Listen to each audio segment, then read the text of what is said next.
Well, what did you say last week? If they pick us to lose? So I bet you this week everyone on the radio and all those people will be saying that the Baltimore is going to kill us. So sure. Sometimes when that happens, we come in. Right. Well, another thing too. And if you read today's sports page, every single guy across the board hit Baltimore. I was driving up to the to 1 o'clock to my house to rush to watch the game today, and everyone on the radio picked Baltimore. Sure. It just didn't look like it. And it seems like whenever the Bills get their hopes up, they should beat somebody, they lose. And when they shouldn't beat them, they win. What a great way to win. I got my Bills shirt on. We obviously won the game. Yeah, and we looked, well, we looked a little bit shaky on offense.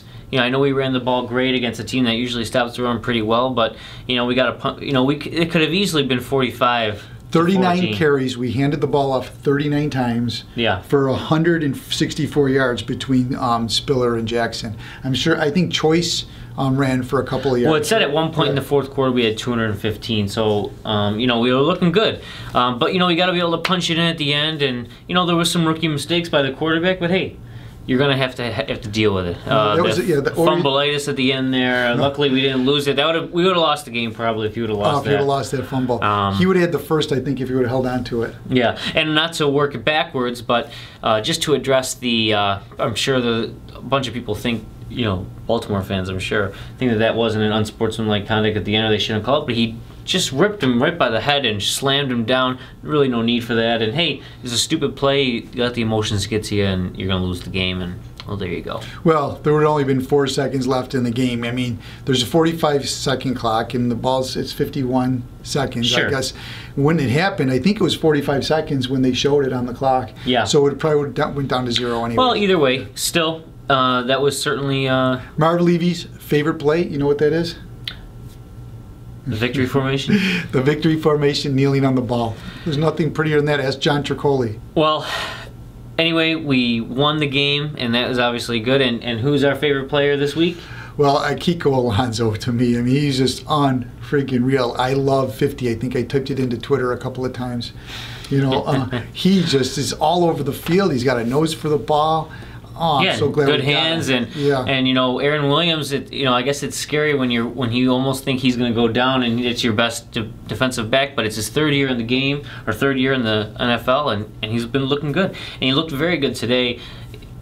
Showed the ability to make the interception, because for a while there, and now we don't have Bird, and he's always able to do it seems for years, we'd always be right in the right spot. We could never make that interception or do the right thing. I mean, the second half, I don't know how many times he threw the ball. Does it say how many times Flacco threw the ball? But ultimately, like 46 didn't I say times, like when I even tweeted, you can check me on Twitter, they will not throw the ball in the second half because we just totally shut the run. Yeah, it was like 27-1 or something like that. Oh my God, it was brutal. And so they were picking on our defensive backs, and they made some nice plays back there. For the amount of passes that got thrown their way, they certainly did. I mean, I know Flacco burned him on that one big one, which Williams still caught up to Smith, Torrey Smith, who's a fast saved the game, receiver. 4 points right there. Yeah, saved the game. Yeah.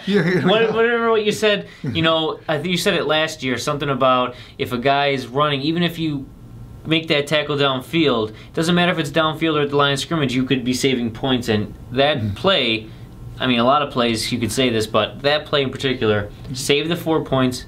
We won the game. And he won the game. And people look at that he got burned, and it was a 57-yard pass in the air. Yeah. I mean, we looked at it on the replay. You got to check it out again. But Flacco was standing on the goal line, and then they spotted the ball on the 17. I don't know how many yards it was in the air. About 55 yards in the air. And then our defense came up strong and held them out of the end zone. Right. And speaking of long passes, I mean, you saw with the one, the underthrow, the interception by Manuel, he just didn't set his feet properly. And he probably could have made that throw, and hopefully, you know, in the years to come, he makes that throw all the time. You're talking about the T.J. Graham throw for the interception at the 10-yard line. And it seems as though Manuel is throwing all these long passes underthrown. I want to see a couple overthrown, over the receiver's head. Yeah. Not like when Stevie Johnson was open for a touchdown all by himself.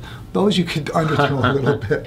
He was so wide open. But on that play as well, he was getting harried at the line. Yeah. But I got to hand it to the offensive line.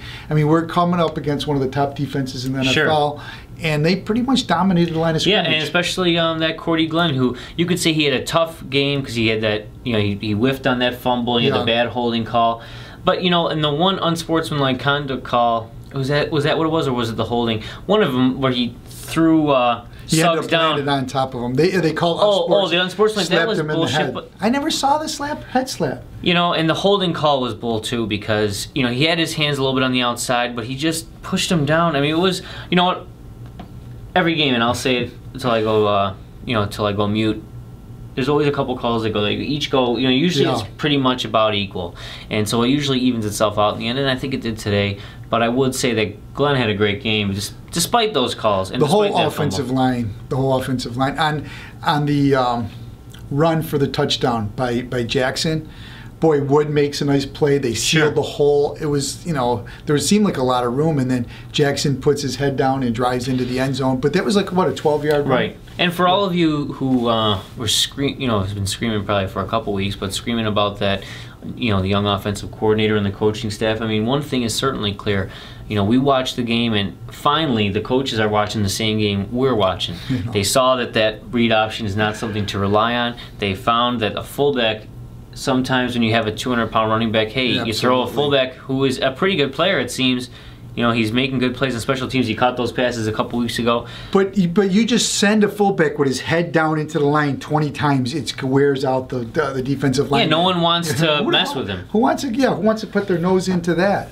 So you got that part of it, and they saw it, and they also took away a lot of that shotgun, and they made some moves, and they did a lot better. We didn't give up 8 sacks this week, and you could say that the Baltimore Ravens have a more talented defense than the Jets. I mean, hey, we went to the Jets and we laid an egg. What happens? Well, being at home helps. When we started the game, they had like 3 or 4 penalties right off the bat. And I think that's a big tribute to the fans making all that noise. And we give credit where credit's due. The Ravens, sure. I mean, Pettit mixes things up. He's a good defensive coordinator, and he's going to, make it shifty and make it tough for them to figure out what the hell he's doing. So I think there was 3 penalties right off the bat. Yeah, I believe there was. They were deep, and then they didn't really make anything happen. And I do say that, and I know on the one website I go to, that BuffaloRumblings.com, they had a whole write-up about how they use Alonzo. He fakes blitzes. He'll fake a blitz, come back, then he'll blitz anyway, delay, do a lot of stuff. I watched it this week, and they do a lot of that. He's all over. And he's a great player. Even when tackles are being made, he's right there. He's like all over the field. He's one of my favorites. So he had 2 interceptions. Williams had 2 interceptions. A guy that we thought should never play cornerback is we're holding our breath that he's going to be out next week because he's injured. I know. 2 interceptions, 2 nice interceptions. One would have been a touchdown if he doesn't do it. Who was the other? There was 5 turnovers. Who had the other turnover? Leonhard had one. Oh, Leonhard, yeah. And you know what? I love dependable guys. He might not be the fastest. He might not hit the hardest. He took a penalty for hitting the defenseless receiver at the end of the game there, but it was a nice hit. But he catches the ball every time on the punt. We're talking about Leonhard, sure. I'm telling you, I don't. If you catch the ball and run straight, you'll average 8 yards. 8 yards a sure, time. At least 5. But if you don't catch it, it bounces for 15 yards, and the difference is probably like 20 yards, and that could change the game. Yeah. Just once or twice, not catching it changes the whole game. So as much as I'd like Leotis to go back there, he led the league in punt returns last year.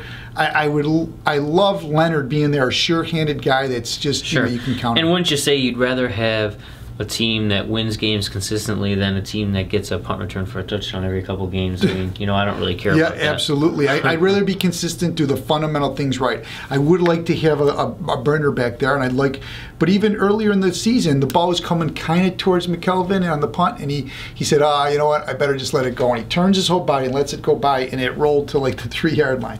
I mean, just catching the ball, and I've been saying that since Marv Levy, and I'll go all the way back to Lou Saban. I just say, just catch the ball on the punts, and that's why I like him. Mm-hmm. And so, I think all the players played a pretty good game, and there's certain things you could want either way, but overall, a win's a win. That's for sure. All the players, Johnson was open a couple times. I don't think he caught too many balls. But the rookie Wood, and he's developing into he had like a Pro Bowl type of game. Woods, yeah. The wide receiver from USC, he's the all-time leading receiver from USC.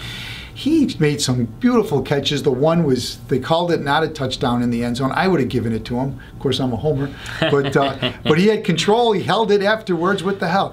But he made a couple nice diving catches in the bomb touchdown. It was a 50-yard, 40-yard touchdown. Yeah, it was a nice touchdown, a 42-yarder or something like that. We have a lot of good things to look forward to from the Bills and these young guys. Well, another thing, too, and to look forward to as well, and to wrap it up, is that we got guys coming back. Gilmore's going to be back, and McKelvin are going to be back. That's going to shore up those DBs. How bad is McKelvin? What do they say about him? McKelvin, he was game time decision. So next week, we play on Thursday this week. We play Thursday night against the Cleveland But the Browns. point is, we have a lot to look forward to. The Browns are a beatable team, even though we're going into Cleveland. So if we can come away 3-2, I don't know when our bye is. I mean, I don't have the schedule in front of me. No, we got Cleveland. This is a big one. In Cleveland, maybe they'll look past the Bills, but they beat Cincinnati, and that's their big rival, so maybe they'll come a little flat. The week before, they played a team that they were supposed to lose to. Who did they play last week, Cleveland? They won, so Cleveland's got 2 wins in a row. They're a better team than people give them credit for. Yeah, so we'll see. We'll see what happens, but overall, good game. And hopefully next Thursday night, I'll have the Bills jersey on again. Okay. See you guys next week. Keep watching. Leave some comments. Yeah, because I don't have anything to do when I'm at work, so I might as well. Maybe we'll start talking about the Sabres next.